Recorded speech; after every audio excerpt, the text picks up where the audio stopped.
पाकिस्तान के साथ क्या हुआ? एक हंसते बसते मुल्क को किसने उजाड़ डाला? अपने दिल पर हाथ रखकर बताइए, क्या 2008 में परवेज मुशर्रफ का इक़्तिदार ज़मीं बोस होने से कबल भी यही हालात थे? डॉलर 60 रुपए का था। अमरीकी और गैर मुल्की कर्ज मिलाकर सिर्फ 6,000 रुपए थे। इन एदादो शुमार का सहरा सिर्फ मुशर्रफ के सर नहीं सजता, ना ही 6,000 अरब रुपए का ये कर्ज परवेज मुशर्रफ के दौर में लिया गया। ये 6 अशरों के मजमूई एदादो शुमार में 6 दाइयों की तमाम सिविल और फौजी हुकूमतों का खुलासा। ये एक बचकाना बात है कि अमेरिका से डॉलर आ रहे थे।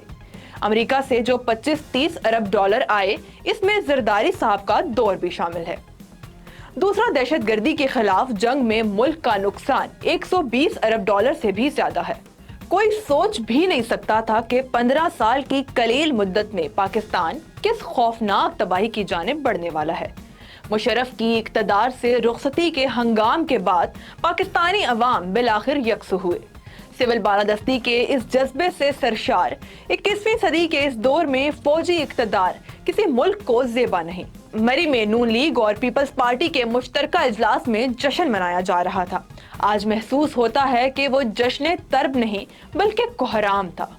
एक जरदारी सब पे भारी का इक़्तिदार मुल्क की कर्जों में 8,000 अरब रुपए का इजाफा कर गया। सालाना तरक्की की शरह 2% थी।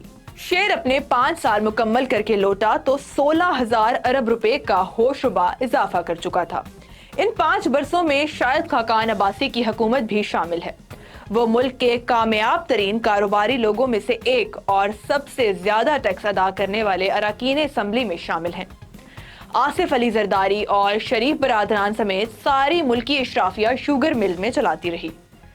किसी एक लीडर का कोई एक कारोबार भी घाटे में नहीं, बिलफर्ज किसी प्रोजेक्ट में नुकसान हो भी जाए तो फिलफौर इसे खत्म या किसी दूसरे मंसूबे में बदल दिया जाता है।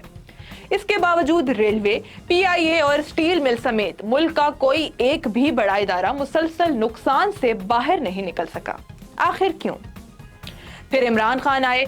वो जाती तौर पर कारोबारी आदमी नहीं, अगरचे शौकत खानम जैसे अस्पताल और नमल जैसे इदारों के बानी हैं।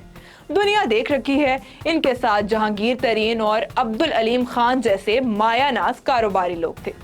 खान साहब का कहना यह था कि इक़्तिदार में आने के बाद मुझे अगर कर्ज लेना पड़ा तो मैं खुदकुशी कर लूंगा। इतना बड़ा दावा तो वही शख्स कर सकता है जिसके पास मईशत ठीक करने का मुकम्मल मंसूबा हो, और वो भी कर्ज लिए बगैर। खान साहब के दौर में कर्जों में 20,000 अरब रुपए का इजाफा हुआ। लोग ये कहते हैं कि पुराने कर्जे वापस करने के लिए नए कर्ज लिए गए। एक शख्स अगर नए 100 रुपए लेकर पुराने 100 रुपए अदा करे तो मजमूई कर्ज इतना ही रहना चाहिए।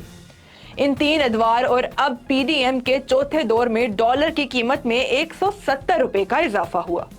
इसके नतीजे में पेट्रोल की कीमत खौफनाक हद तक बढ़ गई है। पेट्रोल महंगा होने का मतलब है मईशत की तबाही। इस सारी सूरत हाल का मतलब ये है कि जरदारी साहब और इनकी काबीना, शरीफ बरादरान और इनके हवारी कप्तान और इसकी टीम मईशत से यकसर नाबल्द थी। वो सब तो शुगर मिलों और निजी हवाई कंपनियों समेत दर्जनों कामयाब कंपनियों के मालिक थे। फिर मईशत वजीर आजम को खुद नहीं चलाना होती, वजीर खजाना समेत इसे माहिरीन मईशत की एक पूरी टीम मुयस्सर होती है। 2008 से कबल 60 साल तक मुल्क कैसे कामयाबी से चलता रहा? क्या पहले 60 बरसों में ऐसे कोई मईशी नाबगे मुल्क में पैदा हुए जो अब मर खप चुके हैं? PIA, रेलवे और स्टील मिल अगर नुकसान से निकल नहीं सकती तो इन्हें बेच क्यों नहीं दिया जाता? मुल्क भर के कामयाब तरीन कारोबारी अफराद तीनों सियासी जमातों के करता धरता हैं, फिर भी मुल्क डूबता जा रहा है। इस सारी सूरत हाल में एक शक पैदा होता है, कहीं ऐसा तो नहीं कि जानबूझकर दुनिया के वाहिद इस्लामी एटमी मुल्क को दिवालिया किया जा रहा है? क्या ये रोटी के बदले अपने एटमी हथियारों से दस्तबरदार हो जाए? ऐसे एक मंसूबे पर अगर अमल जारी है तो मुल्क की सियासी इशराफिया इसमें शामिल नहीं तो लाताल्लुक जरूर है। इतने कर्जे इनमें से किसी के जाते कारोबार पर चढ़े होते तो रात दिन वो दीवानों की तरह काम करते और सारी कारपोरेशनों की निजकारी कर चुके होते।